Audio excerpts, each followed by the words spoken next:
오늘 하고 싶은 이야기는 따뜻함에 대한 이야기겠죠. 근데 따뜻함은 두 가지가 있다고 생각을 해요. 한 가지는 실제적으로 따뜻한 거, 온도가 따뜻하고 하는 이런 따뜻함을 이야기하는 거고, 또 한 가지의 따뜻함은 관계, 인간과 인간의 관계 속에서 정서적인 따뜻함. 이 두 가지를 충분히 잘할 수 있는 것이 흙으로 대표되는 자연 재료를 이용한 집짓기가 가진 가장 큰 매력이지 않나, 그 얘기를 잠깐 해보려고 합니다. 자연 재료를 이용한 집짓기라고 하는 건 사실 굉장히 오래전부터 있어왔던 일입니다. 그건 우리나라만이 아니라 일본이나 외국도 마찬가지니까, 예를 들면 프랑스나 독일도 마찬가지입니다. 이 그림은 태평성 시도라고 하는 그림의 일부분인데요. 이곳을 보면 흙으로 집을 짓고 있는 자연 재료를 이용한, 흙으로 미장을 하고 흙을 가지고 나무를 펴고 샘물을 녹이고 기와를 올리고 집을 올리는 다양한 집짓기 모습이 나와 있습니다. 그래서 지금 우리가 얘기하는 생태적인 집짓기, 자연의 재료를 이용한 집짓기라고 하는 게 새로운 게 아니라 사실은 아주 오래된 과거에서부터 있어왔던 일이고 앞으로도 계속 있을 일입니다. 오래된 미래를 이야기하는 것이 될 것 같고요. 자, 그러면 우리는 집에서 살죠. 그죠? 근데 이 집이라고 하는 게 뭘까를 정말 생각을 많이 해보고 싶었어요. 그러니까 시간이 좀 많이 있을 때 좋은 집이 뭔가를 가지고 되게 얘기를 나누고 싶었는데, 오늘은 우리는 집에서 산다 까지만 하겠습니다. 자, 근데 이 집을 지을 때 일반적인 집짓기는 기계를 이용해서 집들을 많이 짓죠. 콘크리트, 예를 들면 시멘트나 콘크리트로 집을 짓는다면 대민공 공장에서 가져오면 펌프카로 콘크리트를 뿜어서 이렇게 집을 짓는다든지, 이게 기계화가 되어 있지만 자연 재료를 이용한 집짓기의 가장 큰 매력은 제가 목소리 잘 들려요 뒤에? 네. 제가 마이크 쓰니까 영 어색해서 그냥 목소리로 하겠습니다. 그러니까 자기 손을 이용해서 집짓기를 한다, 내 몸을 이용해서 한다라고 하는 것의 가장 큰 매력은 흙을 한번 가지고 미장을 해보세요. 그러면 그 일 속으로 점점 빠져들어가는 어떤 느낌들이 있습니다. 특히 한국 사람들은 신바람이라는 게 있죠. 그래서 일을 하다 보면 몸에서 에너지가 막 쏟아 올라오고 땀이 지끈지끈 나면서 왠지 모르게 쫙 빠져들어가는 이런 매력이 있어요. 바로 이 기운, 이 신명이 집을 짓는 거고, 이런 일을 할 때 너무 힘이 드니까 과거에서부터 노동요라는 걸 부르면서 일을 했죠. 이 전라북도, 이 전주나 완주 지역에 많이 지어져 있는 집 중에 하나가 흙다짐, 흙을 다져서 집을 짓는 건데, 이 집을 지을 때 불렀던 노래가 있어요. 같이 한번 불러볼까요? 불러볼 분위기가 별로 아니니까 허리를 약간 앞으로 당겨주시고, 자, 같이 한번 해볼까요? 어허이야 덜구야. 예, 지금 목소리는 밥 먹고라도 졸려 죽겠는데 일 시켰다고 귀찮아서 어허이야 덜구야. 자, 이 일을 할 때는 이게 큰 공이를 들고 땅을 다지는 일이에요. 그러면 어허이야 덜구야 해서 첫 박에다 힘을 딱딱 넣습니다. 시작! 어허이야 덜구야, 어허이야 덜구야, 어허이야 덜구야, 어서 다져나보세, 어서 다져나보세, 높아지게, 나는 내는 높아지게. 노래를 부르면서 일을 하면 훨씬 더 재밌고 신나게 일을 하게 돼요. 그러니까 어찌 보면 흙이라고 하는, 아니면 자연재료를 이용한 집짓기는 어려운 기술이 아니기 때문에, 적절한 정도의 기술만 있으면 되기 때문에 우리가 직접 할 수 있고 내 몸을 쓸 수 있고, 몸을 쓰다 보면 힘이 드니까 노래를 부르게 되고, 노래를 부르면서 내 스스로의 에너지도 끌어올라오고 함께 하면서 주변과의 관계가 만들어지는 거예요. 이게 어찌 보면 자연 재료를 이용한 집짓기가 가진 가장 큰 매력이지 않나 생각을 합니다. 근데 이 생각을 저만 했던 게 아니라 이집트에 있는 흑건축과 핫사마트도 비슷한 생각을 했나 봅니다. 손동작은 뇌의 작업에서만 움직이는 게 아니라 감정에 의해서 움직인다. 쭉쭉쭉쭉 해서 노래를 부르면 몸에 있는 모든 세포와 근육들이 영혼의 순수함과 함께 할 것이다. 그 노래가 건물을 올라가게 할 것이다 라고 얘기를 했거든요. 그러니까 어찌 보면 정말 몸을 써서 무언가를 해본 사람들이면 누구나 공감할 수 있는 바로 그런 이야기고요. 이런 것들을 우리 스스로가 되찾을 수 있는 게 어찌 보면 가장 큰 매력이라고 봅니다.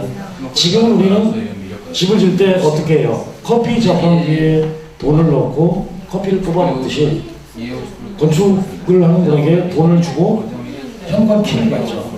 그러니까 집과 내가 관계가 형성이 안 돼요. 내 집을 짓는 사람과 나도 아무런 관계 형성이 안 돼요.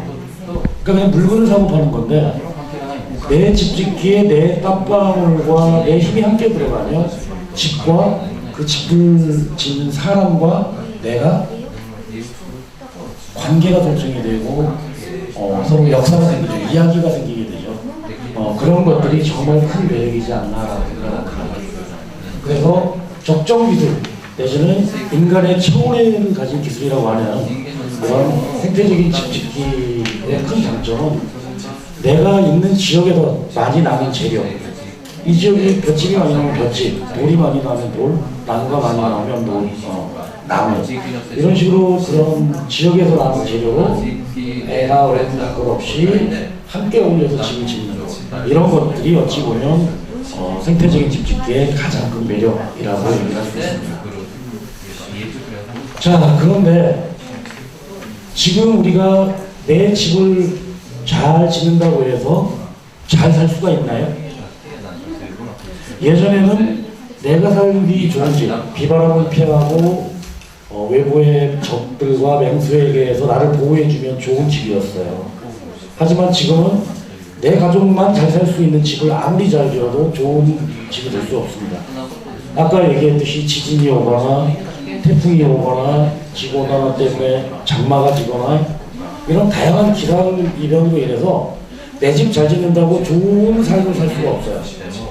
그러면 지구를 조금 덜 괴롭혀서 지구 전체가 잘 살기 좋은 분위기를 만들지 않으면 내 집 잘 짓는다고 좋은 집이 안 되는 거죠. 이곳이 어디였을까요? 자, 여기 어딜까요? 그렇죠. 아프리카가 아니라 호수의 바닥입니다. 강의 바닥. 이렇게 쪽쪽쪽쪽 갈라져 있어요. 먼 나라 얘기가 아니라 사실은 가까운 몽고 얘기입니다. 최근에 수백 개의 강과 호수가 거의 마르고 샘이 말라갈 정도로 이렇게 기후가 변해서 살기 어려운 지역으로 변해가고 있어요. 이런 것들에서 벗어날 수 있는 방법은 결국 내가 잘 사는 집이 아니라 우리가 잘 사는 집, 사람들만 잘 사는 집이 아니라 자연과 함께 잘 사는 집, 지구 전체가 하나로 생각해도 이 지구 전체가 잘 살 수 있는 구조를 만들어내야만 사실은 좋은 집을 질 수가 있다라고 이제 이 시대의 상황이 이렇게 만들어가고 있는 거죠. 바로 그것 때문에 사실은 오늘 에너지에 대한 얘기를 하면 두 가지 얘기가 될 거예요. 한 가지 얘기는 적은 에너지를 들여서 따뜻한 집을 따뜻하게 살 수 있는 이 에너지고요. 하나는 집을 지을 때 들어가는 에너지. 앞에 아마 카일이 얘기했던 그 내재 에너지를 잠깐 설명을 했었는데 그 내재 에너지의 측면과 난방 에너지의 측면이 두 가지라고 생각을 해볼 수 있을 거고, 자연 재료를 이용한 모든 집짓기는 바로 이 재료 자체가 가지는 적은 에너지 때문에 더욱더 의미가 있다고 봅니다. 예를 들자면 콘크리트가 500 정도, 시멘트가 1140 정도의 에너지가 든다면 흙은 달랑 8 정도의 에너지면 아마 볏집도 거의 비슷하겠죠. 그러니까 이런 이 건물을 짓는데 돈이 얼마가 드냐가 아니라 이 재료들을 만들기 위한 에너지가 거의 들지 않는 집, 그런 집, 그렇게 적은 에너지를 집을 지을 때만이 지구가 좀 덜 괴로워지고, 지구가 덜 괴로워야 내 아이가 최소한 나하고 비슷한 공간에서 최소한 내가 지금 자연을 보면서 느끼는 행복감을 함께 느끼면서 살 수 있는 공간이 되지 않을까. 이건 하나 있습니다. 사람들이 이제 그 다른 것들에 비해서 우리가 이 공간에 있으면 여기도 이 바닥에 마감재를 하기 위해서 본드칠을 싹 하고 이 마감재를 덮었을 거고요. 이 석회보드, 그 다음에 저 합판 전부 다 본드들로 붙여놨기 때문에 이곳에서 유해한 것들이 나오죠. 그래서 아파트나 이런 집을 새로 짓고 집에 들어가게 되면 유해한 공기들이 떠다닙니다. 그래서 어떤 아파트 하나를 공기질 조사를 해보았더니 기준치가 210인데 238이 나오더라. 그래서 연면보에 흙과 나무로 여기 흙으로 미장을 했죠.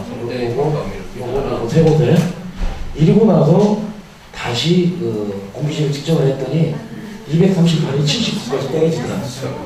결국 그만큼 흙이나 나무가 유해한 부분들을 흡수하는 능력이 있더라. 그래서 이제 그 자연의 재료들은 기본적으로 방금 흙을 잠깐 얘기했지만 볏짚이든 흙이든 나무든 다들 비슷하게 좋은 장점들을 가지고 있어요. 그러면 그걸로 하는 다양한 방법들이 있는데 이런 자연의 재료들을 이용해서 지을 수 있는 다양한 집들이 있습니다. 또 오늘 소개를 할 거는 흙다짐.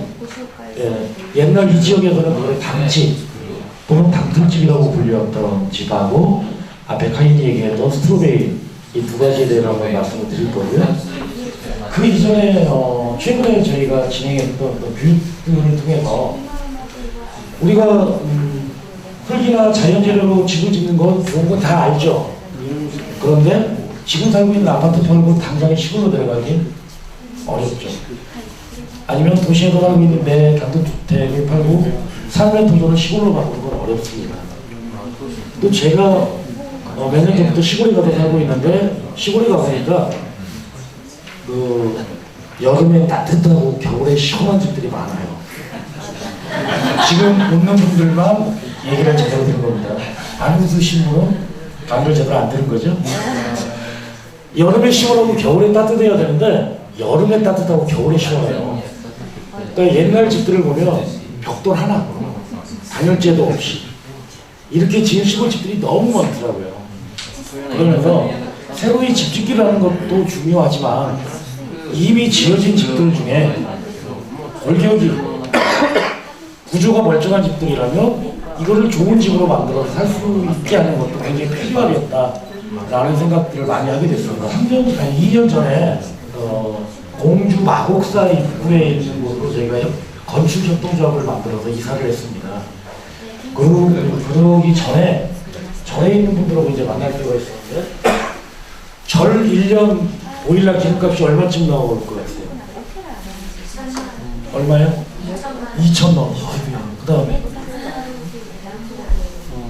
자 금산사 정도 되는 절에 1년 보일러비가 얼마나 나올까요? 얘기를 왜 안 하세요? 절의 크기에 따라 다르겠지만 네. 근처에 있는 절한 달에 250만 원. 2천만 원. 영원이요. 영원. 그 다음에 2억 나옵니다. 마곡사가 2억. 그 다음에 그때 이제 네 군데 사찰을 해봤는데 갑사가 1억 5천. 그래서 절들이 보통 1억 5천인데 2억 사이에 냉난방비를 사용을 해요. 그래도 도대체 왜 그러나 하고 한번 가봤습니다. 갔더니 하도 추우니까 이렇게 바깥에다가 샤시창을 더 대거나 안에 보온재를 넣고 비닐로 막아놓거나 이렇게 창문조차 쳤죠. 그리고 나무와 흙 사이에 이런 문제들이 틈들이 생기기 시작합니다. 당연히 나무가 건조 수축하고 이것도 수축하니까 당연히 생기는 문제입니다. 그래서 이렇게 진단을 해보고 나서 왜 이 절에 난방비가 많이 드는지에 대해서 같이 세미나를 했어요. 사실 다양한 열을 빼앗기는 다양한 방법들이 있지만 벽과 창과 천장, 외벽 이런 쪽에서 빠져나가는 열만 잘 막아줘도 난방비를 절반으로 줄일 수 있겠다.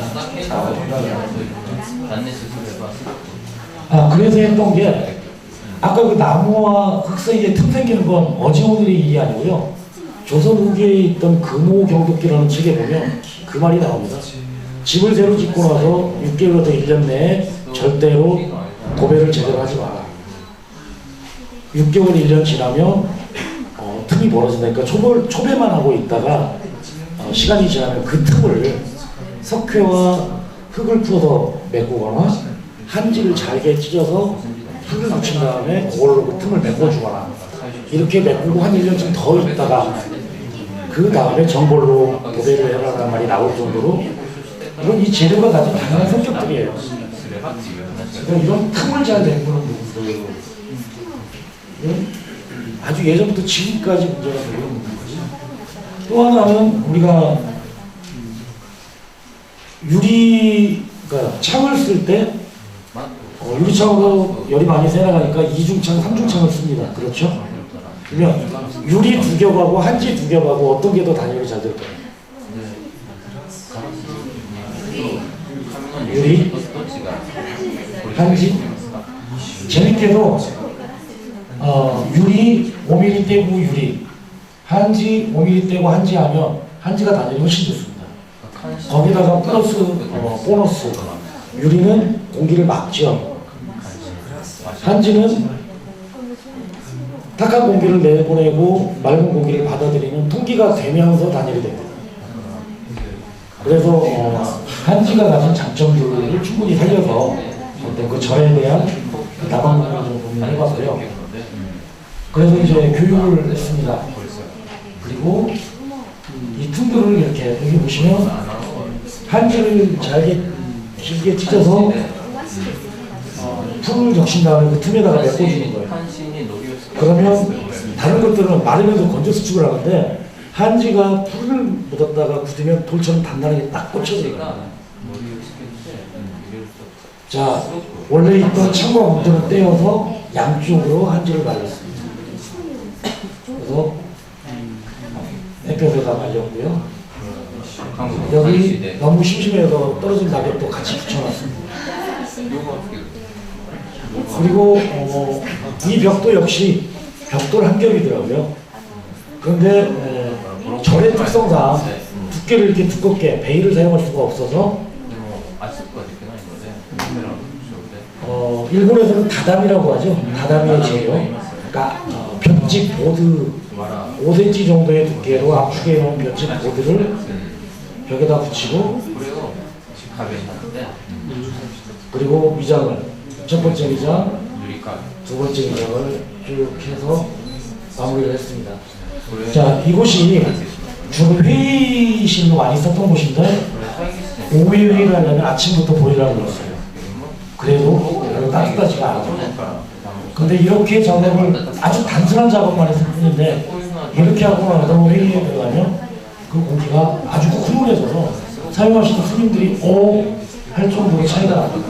그래서 사실은 기본적인 어떤 원칙들을 알고 조금만 더 노력을 하면 우리 주변에 있는 집들이 얼마든지 좋게 자연의 집을 주거복지협회라고 해서 그 시골에 계신 어른들 시골집 고쳐주는 사업을 하는 집수리 사업단을 하시는 분들을 보시고 그분들에게 시골집을 생태적으로 고치는 방법을 교육을 한번 같이 했었어요. 그래서 제목도 듣고 봐 한 집 죽게 세 집 따오. 자, 이분들과 함께 교육을 좀 진행을 했습니다. 일단 기본적으로 우리가 흙을 사용을 하니까 흙의 성격에 대해서 같이 공부를 좀 했어요. 흙을 프라이팬에 볶아서 완전히 건조시키고 무게를 달고 체에 쳐서 입자의 크기별로 구별을 해보고 그래서 이 흙은 입도가 이러이러함으로 모래를 몇 대 몇으로 섞어주면 위장을 하나 갈라지지 않겠구나. 이런 걸 같이 해봤고 이렇게 구별을 해봤고요. 또 하나는 아이고 그렇게 실험하는 거 어려우니까 현장에서 훨씬 쉽게 하는 방법. 흙과 모래를 이거는 흙만 위장한 거. 흙과 모래 1대1, 1대2, 1대3, 1대4 이런 식으로 다양한 배합으로 미장을 해서 흙을 배합해서 샘플 미장을 해본 거예요. 그러면 지금 이 사진에서도 보이지만 많이 갈라지고 적게 갈라지고 거의 안 갈라지고 이런 걸 통해서 흙이 가지고 있는 기본적인 물성들이 좀. 자, 그리고 나서 이제 그 시골에 있는 여름에 따뜻한 집을 들어갔습니다. 가장 큰 문제가 시골집에서는 창에서 들어오는 게 아주 창틀이 알루미늄 젖이 아주 낡아서 겨울에 그 밑에 있으면 시원합니다. 그래서 창틀을 먼저 교환을 했고, 지붕이 너무 짧게 나와서 두꺼운 공간을 쓰지 못할 곳은 얇은 바닥으로 위장을 해주기 반입장을 썼고요.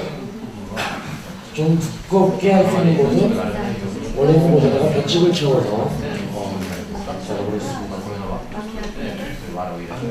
그리고 자세히 보시면 아까 그 타일이 여름철에는 안쪽에서 겨울철에는 바깥쪽 위에서 별로가 생겼다 이렇게 됐는데 제가 생각할 때 그분인 것 같아요. 이런 되게 이 부분과 이 부분은 기초와 볏짚이 만나는 거고 볏짚과 천장이 만나는 거예요. 왜냐면 재료와 재료가 만나는 부분은 되게 틈이 생기기가 쉽습니다. 그래서 그리로 들어오는 습이나 아니면 온도 차이에 의한 수분의 문제이지 않을까라고 제가 아까 강의를 들으면서 잠깐 그 생각을 해봤는데 여기도 이렇게 안에 타이백을 내고 바깥에 그물망 같은 거 돼 있는 이유는 흙이 시작할 때 흙 표면으로 맞는 비는 흙이 충분히 막아줍니다. 근데 나무와 흙 사이로 파고드는 물은 볏짚에 치명적인 영향을 줘요. 그래서 그 부분을 미리 여기다 한번 잡아주는 거죠. 여기도 마찬가지고요. 자, 그렇게 해서 이렇게 낮추고 또 하는 거 제가 습니다.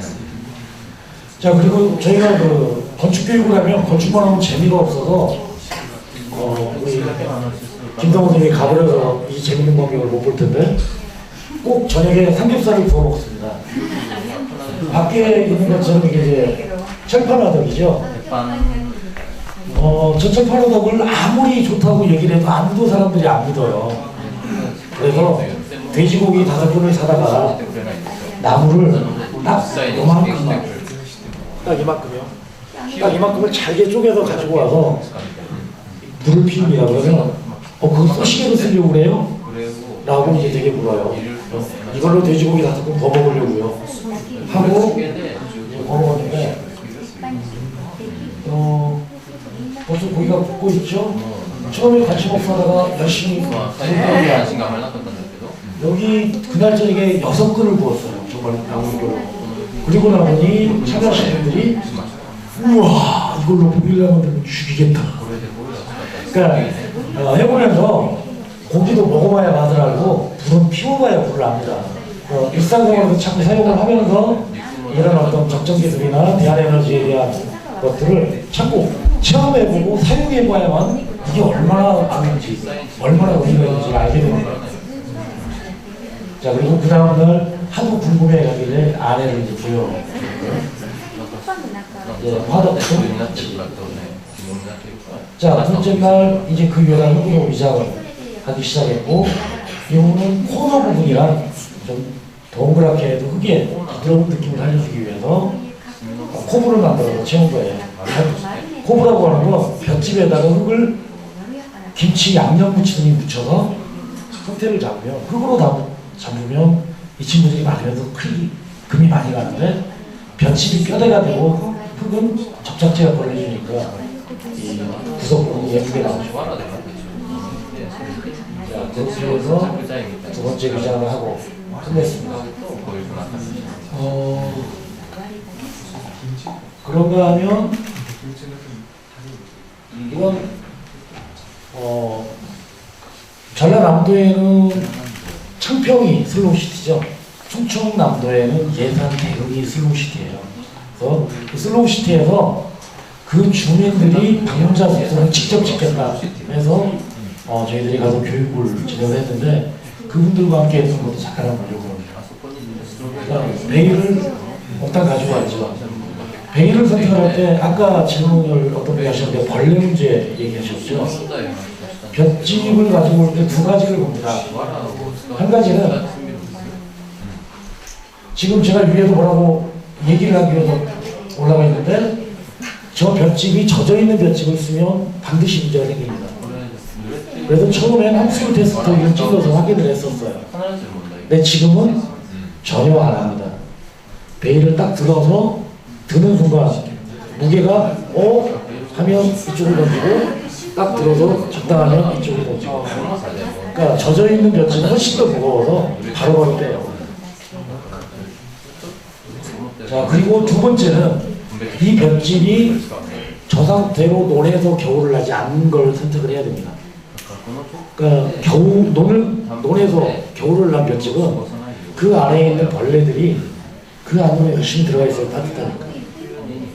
그래서 볏짚을 일단 구하게 되면 제일 먼저 하는 건 비닐로 덮어서 훈연 소독을 하는 것 1번.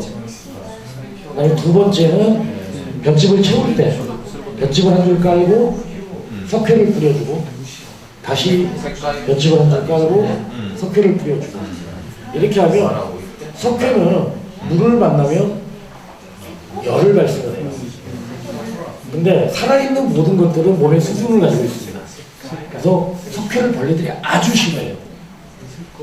그래서 저렇게 하게 되면 집 짓고 한두 달 이내에 벌레 문제는 거의 해결이 됩니다. 저희도 처음에 그러니까 2003년도인가 이웅희 씨랑 저랑 이제 한국에 한 5명 정도가 호주에 스트로베리로 갔다 오고 나서 초창기 1, 2년 동안 지금 이제 그때 벌레 문제가 생겨서 잠깐 고민했던 적이 있어요. 근데 방금 석회를 뿌리는 방법은 그 프랑스에서 스트로베리 작업을 하고 있던 친구가 한국에서 우연히 만났는데 얘기를 하다가 야, 너네는 벌레 어떻게 해? 뭐 얘기하다 보니까 그 친구가 자기들도 한 5년 전까지는 다른 방법을 썼는데 이 방법이 제일 효과적이더라고요. 다시 한수 배우는 겁니다. 자, 이렇게 아까 얘기해서 이중 스터드로 뼈대를 세우고, 그리고 외국에서는 사실 이 쫄대를 잘 안 씁니다.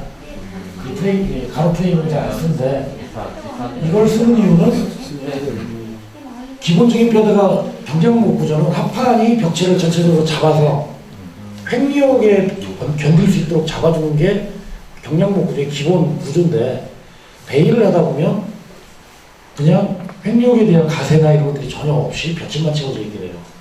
조금 심하게 얘기하면 짐을 밀면 넘어간다는 얘기예요. 물론 그렇게까지는 아니지만, 그래서 합판을 붙이는 것과 마찬가지로 이렇게 가로로 대주면 이 친구들이 이렇게 흔들릴 수 있는 게 가로로 잡혀있으면 안 되죠. 그래서 구조적인 안정이 1번. 그 다음에 2번은 베일을 할 때 첫 번째 미장이 굉장히 힘이 듭니다. 볏짚의 표면을 충분히 주물러서 볏짚 표면이 흙을 완전히 먹을 때까지 주물르면 저희들도 한 이틀 하고 나면 손이 팅팅 부들 정도로 힘이 들어요. 그런데 이렇게 목재로 뼈대를 내게 되면 구조적으로 안정하고 볏짚을 저 안에 그냥 프로헤쳐도 넣으면 되니까 누구나 넣으면 됩니다. 그리고 첫 번째 미장을 할 때 이 표면 위에다가 이렇게 볏짚을 채우고요. 이 표면에다가 미장을 하게 되니까 그런 첫 번째 미장이 가지고 있는 어려움을 훨씬 더 덜 수가 있습니다. 그래서 시간도 아마 5일이나 빨라집니다. 자, 그래서 여기는 그 동네에 있는 50세 이상 어르신들, 60세 이상 어른들과 함께 이분은 75세. 그리고 이제 흙을 반죽을 하고 미장을 하고, 저 두 번째 메쉬를 내는 이유는 첫 번째 미장을 하고 첫 번째 미장이 완전히 굳을 때까지 기다렸다가 두 번째 미장을 하면 메쉬를 대지 않아도 됩니다. 근데 대부분 첫 번째 미장 하고 나면 바로 두 번째 미장을 하게 되니까 대부분이에요. 그러면 첫 번째 미장은 배합비를 맞추지 않기 때문에 이게 또 전부가 좋은 걸 사용하기 때문에 바닥에도 크게 갈 수 있어서 메쉬로 표면을 잡아주고 그 위에 2차 미장을 바로 미장을 하게 되고요. 그리고 나서 이제 천연 페인트를 만들어서 벽에 칠해야겠죠. 그 다음에 라이머시로 만든 페인트하고 그 다음에 해초풀과 점토를 섞어서 만든. 그러니까 말이 너무 그럴싸하게 천연 페인트 아주 쉽게 생각하면 됩니다. 석회를 물에 푼다. 거기에 색깔을 연다. 칠한다. 그러면 라인, 그러니까 석회 페인트가 되는 거고요. 해초풀을 끓인다. 없으면 미역이라도 거기다가 흙을 넣는다. 휘휘 젖은 다음에 바른다.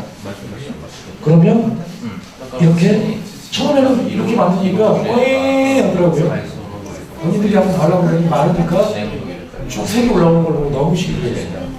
그러니까 어렵게 생각하지 않으면 됩니다. 여기서 팁 하나. 우리가 흙으로 집을 짓고 나면 제일 걱정하는 것 중에 하나가 이렇게 하면 묻어날까봐, 기대면 옷에 묻어날까봐 걱정들을 많이 하잖아요.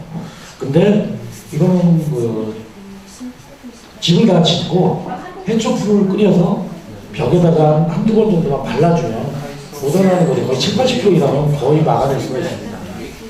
다만 주의할 것은 풀이라고 하는 녀석은 진하게 쓸수록 좋을까요? 연하게 쓸수록 좋을까요? 안 들려요? 연하게? 왜? 맞습니다. 1000년 이상 간 옛날 그림들을 보면 그림 뒤에 한지가 붙어 있죠. 배적이라는 걸 하잖아요. 종이와 종이를 붙이는 거. 생각 같아서는 굉장히 강한 풀로 붙여야 수천 년 갈 것 같은데 그러면 100년도 못 간답니다. 그래서 어떻게 하느냐고 물었더니 요즘식으로 말하면 밀가루를 물에다가 담궈놓는데요. 한두 달 지나면 검고 붉은 곰팡이가 핍니다. 걷어내고 물 또 갈아주고 그럼 또 곰팡이 피면 또 갈아주고 곰팡이 피면 또 갈아주고 한 6개월 정도를 그렇게 놔두면 이제 상할 건 다 상해서 아무것도 안 남는 거예요. 그러면 모아놓고 배접을 할 때 따뜻한 물을 살짝 부어서 그냥 바르면 돼요. 정말 약접합이죠. 약하게 만난 녀석들이 오래갑니다. 흙페인트를 만들 때도 흙을 진하게, 풀을 진하게 해서 아니면 흙을 너무 많이 넣어서 하게 되면 마르고 나서 한두 달 지나면 동글동글 말려 올라오는 게 있어요. 그래서 욕심을 부리지 말고 얇게 여러 번. 그래서 천천히 하면 절대 문제가 생기지는 않고요. 이날은 삼겹살이 아니라 닭을 삶았습니다. 이날도 이제 나무를 조금 만들어놓고 요 손단지를 펄펄 끓게 만드는데 나무가 얼마면 될까? 4kg 해서 닭을 5마리를 제가 따서 닭 5마리 넣고 삶아서 캠프가 끝나고 같이 먹었고요. 맛있죠? 맛있어 보이죠?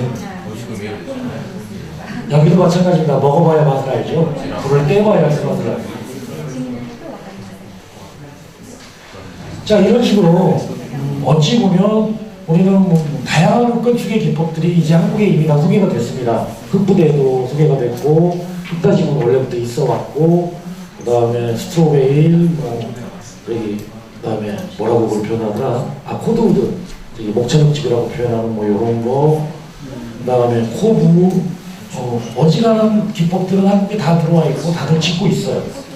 근데 어떤 기법이 중요한 게 아니라 내가 내 주변이나 내 집을 짓거나 고칠 때 이렇게 겁없이 쉽게 접근할 수 있도록 익숙해지는 게 훨씬 더 의미가 있는 것 같습니다. 자, 그러면 흙다짐에 대한 얘기 잠깐 할게요. 흙건축 기법 중에 현대적으로 가장 많이 쓰이는 기법 2가지 꼽으라면 흙다짐과 스트로베일입니다. 흙다짐은 정규 건축가들이 도시에다가 주로 많이 짓고요. 보통 5층, 3층 요 정도 건물들도 자신있게 지어내는 게 흙다짐이고, 스트로베일은 우리나라도 마찬가지로 외국도 오너빌더들, 그 다음에 생태적인 마인드를 가지고 있는 분들이 스스로 집 짓기의 방식으로 많이 사용을 합니다. 흙다짐은 담집은 담틀집이라고 불렀고 우리나라에서도 삼국시대 때부터 있어왔던 기법이고요. 이 옆으로 보면 한 큐 한 큐 보이는 이 결들이 흙을 10cm 깔고 다지고 반복해서 생기는 이게 결입니다. 1920년대에 우리나라 어른들이 흙담을 짓고 있어요. 담배를 보고 계시네요. 자, 이거 뭐 저희가 국내에다가 한 8년 전에 순천에 지었던 국민주택. 흙집이 그렇게 촌스럽지 않죠?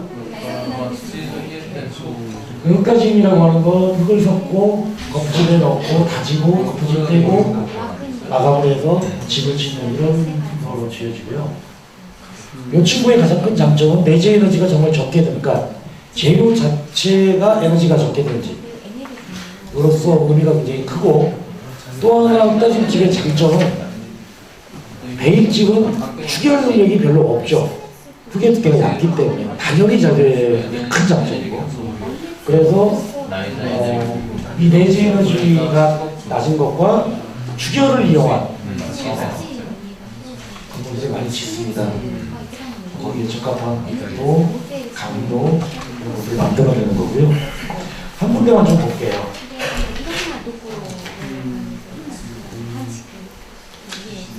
2010년도에 지었던 곳인데 이쪽이 남쪽입니다. 이 마을에서 살짝 떨어져 있는 마치 섬 같은 공간, 그래서 건축물의 이름이 꿈꾸는 섬입니다. 자, 이곳을 보면서 사이트 분석을 해봤어요. 그때 남쪽, 그러면 이쪽에도 들어오면 좀 충분히 활용을 하자. 그리고 정말 보기 예쁜 곳은 이곳과 이곳. 그러면 어떤 식으로 집을 맞춰야 되나? 에너지적인 측면, 그다음에 디자인적인 측면을 같이 고민을 해봤고요. 그래서 나왔던 설계가 이겁니다. 여기를 보면 이게 온실이에요. 글라스하우스. 그러면 이곳에서 그리고 이곳이 흙 다진 벽입니다. 랜더스 월. 그러면 이곳에서 덮여진 열이 벽체를 추결하기도 하고, 또 온실에서 생겨진 따뜻한 공기가 실내로 유입되게, 그래서 겨울철에 난방이 될 수 있도록 디자인되어 있는 거고요. 자,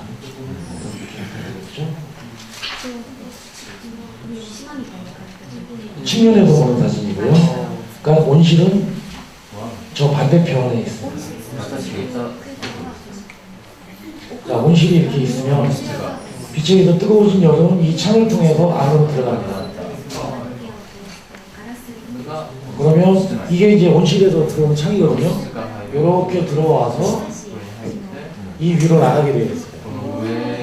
그러니까 여름철에는 더워진 공기가 상부를 통해서 바로 나갈 수 있게 설계가 됐고, 겨울철에는 그 열이 안으로 들어와서 안을 덮일 수 있도록 그렇게 고려를 했었고요.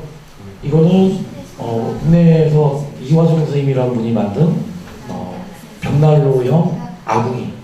그래서 이걸 통해서 집 안에 단차를 좀 두어서 구들방을 하나 두었고요. 아궁이가 거실을 같이 덮이는. 근데 여기에 이걸 둔 이유가 있습니다. 스트로베리는 단열이 잘 되기 때문에 굳이 저렇게까지 하지 않아도 돼요. 흙다지는 단열은 좋지 않습니다. 대신에 한번 뜨거운 공기로 벽체가 덮여지면 이 친구가 열을 머금고 있다가 계속 뿜어주는 역할을 잘해요. 그래서 저런 아궁이에서 나오는 열들을 통해서 실내의 흙 벽체들을 덮여주면 오랜 시간 동안 그 열을 내뿜어주는 이런 장점들을 충분히 살리기 위해서 내부에 저런 시도를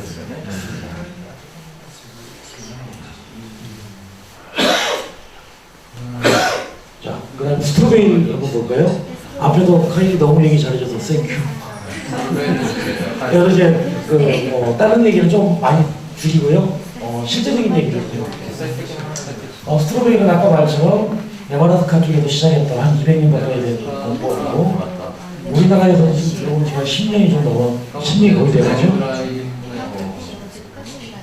자, 뭐 이렇게 일단 기본적인 뼈대가 있고 벽체 채우고 첫 번째 미장, 두 번째 미장으로 마무리를 이런 과정을 하고 있고요. 우리나라에서 베일이 얼마나 따뜻한가를 한번 알고 싶어서 계산을 한번 해봤어요. 우리나라 중부지방의 거실, 외벽이 어느 정도의 가격값을 가져야 되는가, 그리고 스트로베일의 열전도 또 흑미장의 열전도 값을 가지고 계산을 해보면 이게 거의 한, 이걸 역으로 다시 계산해보니까 25cm 정도면 우리나라의 건축법에서 요구하는 다른 것을 만족을 시켜요.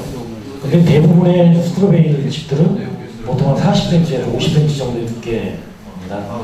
그래서 엊그저께도 저희가 이제 저희가 지금 다녀왔는데 그 전날 떼던 분해로 해서 이틀 뒤에도 실내가 따뜻하다. 정말 열이 안 빠져나간다. 라는 표현을 할 정도로 굉장히 따뜻한 집이고요. 사실은 이거는 저희가 궁금하니까 계산을 해보는 거지 옛날 어른들이 아주 한마디로 표현을 합니다. 야 이놈아 보리떼 덮고 얼어 죽은 놈은 있어도 나락 덮고 얼어 죽은 놈은 없어. 그렇게 따순 거야 라고 이제 어른들이 가끔 얘기를 해요. 그래서 볏집이 굉장히 단열이 좋은 건 아주 오래전부터 알고 있었던 거고요. 자,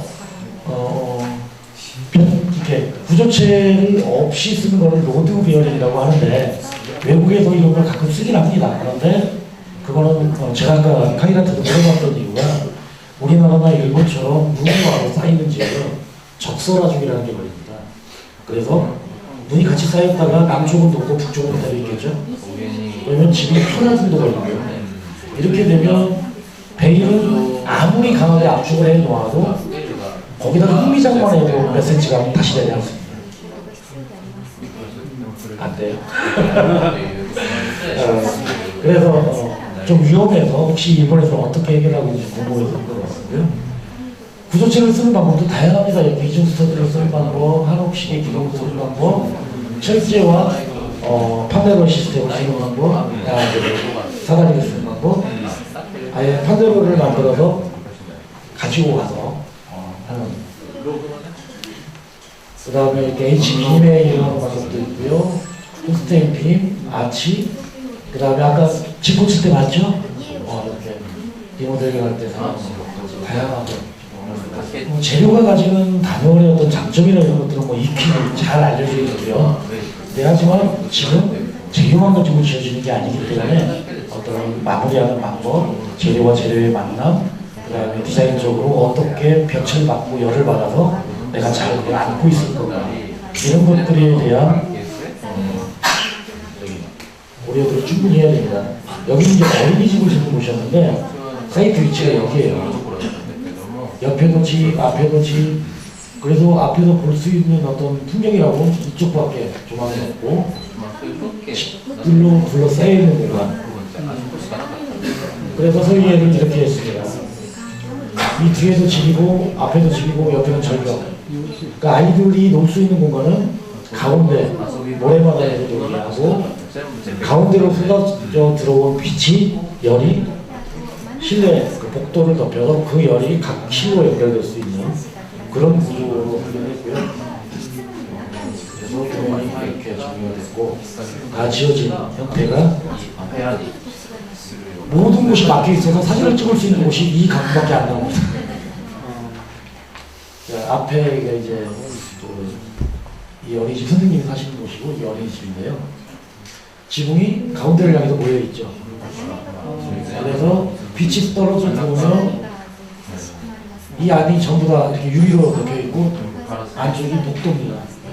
여기서 덮여진 열들이 쫙 전해지겠죠. 그리고 그 빛도 골고루 들어가요. 자, 가운데는 모래바닥이 있어서 아이들이 놀면 선생님들은 어느 각도에서도 아이를 볼 수 있고 그리고 이 복도가 연결되어 있기 때문에 아이들이 말씀을 위해 도망가면 선생님은 절대 못 잡습니다. 도망가다가 잡힐 것 같으면 이 창을 열고 안에 들어가면 되거든요. 좁은 공간을 좁지 않게 느끼게 할 수 있는 거고.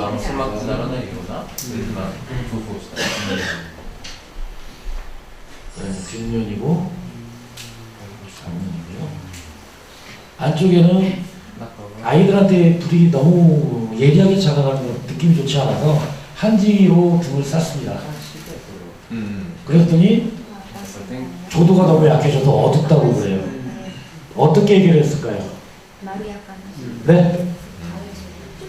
안 들려요. 그냥 참고 살아라. 딴 거 샀어요? 옛날 어른들 그래 보면 서실에 있는 창은 거기다가 피마장이나 이런 기름을 바르라고 되어 있습니다. 한지가 기름을 먹으면 반투명해져요. 그러면 빛의 투과율이 훨씬 좋아져서 책을 읽는 데 도움이 되죠. 그러니까 갑자기 옛날 어른들 했던 생각이 나서 자, 한지 등에다가 기름을 쫙 뿌려줬습니다. 아마인유를 쫙 뿌려줬더니 훨씬 더 밝아져. 자, 위에다가 쌍꺼풀을 좀 할게요. 아이들 공간이나 자그마한 구조들을 우선 여기도 보면 어스테를 사용하기도 했고 스트로베리를 사용하기도 했고 사다미를 사용하기도 했고요. 다양한 방법들을 이용해서 함께 작업했습니다. 여기 보면 아이들 공간이라 가능하면 직선을 만들지 않고 곡선으로 예리한 각을 만들어내지 않으려고 많이 노력했고요. 그리고 창의 높이도 어른들의 키 높이에 맞춘 게 아니라 아이들 키 높이에 맞춰서 아이들이 내다볼 수는 있지만 올라가지 못할 정도 높이. 여기 보면 변치 보드를 활용해서 내벽 작업했고 외부벽으로 스트로베리로. 아까 얘기처럼 이런 곳들이 굉장히 취약합니다. 창에 비가 와서 떨어진 다음에 흐르지 못하면 밑으로 파고들어서 볏집으로 바로 들어가게 됩니다. 저런 부분들에 대한 보강이 굉장히 놓치지 않고 잘 해줘야 돼요. 자, 그리고 우리